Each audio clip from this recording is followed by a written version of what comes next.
someone here from the, so the public hearing's now open. You have the developer come forward, and if you wouldn't mind just giving us your name and address, and we may, try to get through the best we can. Right. Thanks, sir. My name is Lokey, 902 Milwaukee, Texas.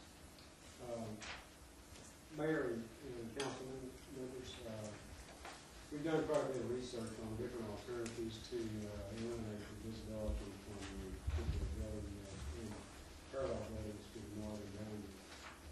And because we have not completed that analysis, and especially other alternatives, You might have to speak up. Can't hear it. Can I hear you? Okay, if you could just get a little bit closer to the mic, I guess. Is that going to be all right? is that, can you hear me? Is that, you still can't hear very well? Doesn't sound like it's working. Or is the sound not even working? It's on. Need help? It's on. Sure to that. It's on, Ken. I think it's on. I don't know how much you can hear. Okay. Maybe just speak up a little bit louder if you don't mind. Yes, as I said, we have done quite a bit of research on the different alternatives, and the one Cameron presented is definitely one of them, but we have not completed that analysis and study, and have not collected all the data, particularly from the architects and the design. And what we would like to request is a postponement of this hearing until the next meeting, which I believe is January 11th. Can, we just procedurally, we've published the public hearing, and so we would have to go ahead and go through it tonight.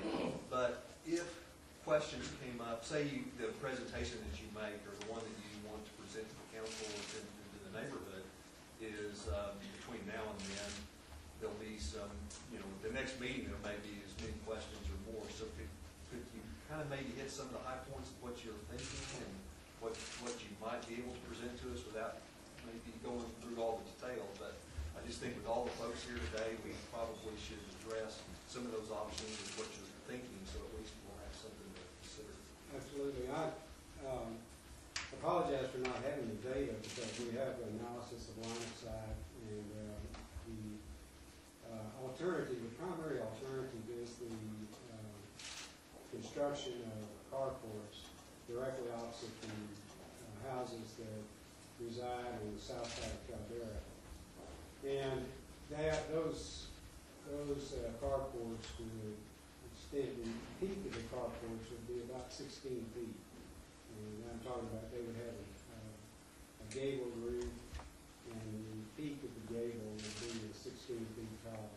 And we've done analysis in looking at the line of sight from the apartments, and it restricts line of sight severely to the houses along the southern side of Caldera. And that was primarily the thing that we wanted to present. We do not have, I did not read, because the architect hadn't completed the drawings, and we're taking photographs and superimposing the design, the drawing of the carports on the photographs being the pictorial representation from the apartments. And also we have drawings of the line of sight. And I don't know if you know what I'm exactly referring to, but you can pictorially represent where the carport roofs terminate line of sight from the apartments. And those two presentations are primarily the ones we were voting on 1 and 2%. Because that's really the bulk of the objective, and that is to eliminate visibility from the apartments. Anyone have questions? So, Mr. Lokey, you're bringing up the carport issue now as one way to resolve some of this problem. When the apartments were identified that they were not going in the correct direction, how come the carports weren't proposed at that time? How come that we were not having the plan in front of us already, the analysis of? I mean, were you not aware of the issue that was going to take place? No, we were not. We presented the materials as we reflected them. There were certain design changes that had to be made to the site plan. We did not make any design plan changes that would benefit the project. prefer to have the original site plan. The changes were made because of access requirements the city had to get us to Midland Drive and to a setback requirement from a power line pole on the west side. So there was an impact on both sides of the project that required a reorientation of buildings throughout the project, not just on the northern boundary. And that was really what caused it. The reason was it was presented to the city. I mean, we had all of our plans for building permit, and we obtained building permit. We were not aware that we had violated significantly, changed from the site plan. Who presented the plans to the revised plan? Was it yourself? So, and that civil engineer met with our city staff. Many times. Okay, I mean, was it brought out as far as you know that we're gonna turn this building from, going north, south, east, west, was that brought out in the discussions? Are you aware of that at all? Honestly, no. I do not know that there's any kind of discussion. I believe that the primary interest or effort was made to accomplish things that were required by either the window or the city for access. And that access, by the way, to building is not an access for community, for the residents, but for fire. Fire trucks have a barrier there that do not run over the trucks, but it did not exist on the site plan for that. Excuse me, Mr. Lokey, question for you. Who do you think has the authority to amend site plans at the city? Do you believe it resides with the city council, or do you think it resides with our building officials? I really don't know. Do you have anybody on your staff that does know that answer? Well, the civil engineer, has worked in Midland for, 30, 40, maybe even 50 years. So we relied, frankly, on his judgment and knowledge of the city code and requirements. And he accomplished all the information with this. So we relied on that, particularly consulting, as we do on all things. And that's the reason we hired a local engineer. So is he here? No. Was he made aware of this meeting, Mr. Lokey? I'm not sure if he had or not. Let me ask you this, when Well, I didn't know we were going to get into all this this, kind of issues. My request was to try and get a full presentation. That was the request, the reason for the request to have this discussion. when did it come to your attention that there was a problem with the amended site plan that you guys were working off of? Seems like it was about the exact time. Well, it doesn't have to be exact, yeah, if you got the month. Well, it seems like it's about, what is this? Probably November, October. It seems like it's a couple months.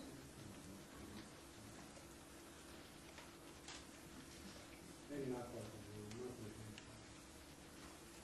Mr. Lokey, if you don't mind, I'd like for you to clarify a couple of comments for me. What I think I heard you say is that the changes to the plan were precipitated by requirements from the city of Midland. The changes on the east side, there were three changes. This is what my architect tells me. One was the right-of-way for equipment. There was apparently a little change in the dimension of that. And also there was when the site plan was designed for the city council, I believe there was an undecided element as to whether Midland Drive would be a part of our project or would remain with the city or a combination of both. And that's the way it ended up. But the actual boundary of the right-of-way was, I think, not totally determined at the time that the site plan was approved. That was one thing. And then the reason it was somewhat confusing also at that point, and I was gonna tell you another thing that impacted the South Town along the eastern boundary was a requirement for a utility easement along Woodland Drive. And the reason for that was because when the entire project was about to close, I'll put it that way, when we were about to acquire the land and initiate construction, the track has to be platted. And that had not been done prior to the time we obtained the site plan approval by the city council. To obtain the site plan plat, if you will, or the track plat, the seller, not ourselves, but the person we were buying the land from, had the design of the plat including a total of 34 acres, I think it was, including the 15 acres that we there was a requirement that they weren't aware of that stipulated that they provide utilities to the two sites between our project and the feeder road. And that cost, and they had to do that prior to the final plat being approved, that cost was not something they had anticipated. It was fairly significant. And so they decided just to plat the tract that we were purchasing, 15 acres. And in that design, the city required that they have an easement to allow utilities to get to that site.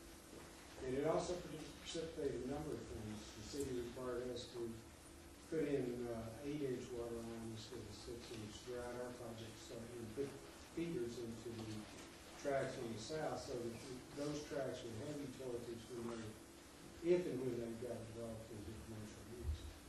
So all of those things affected the plan in one fashion or another.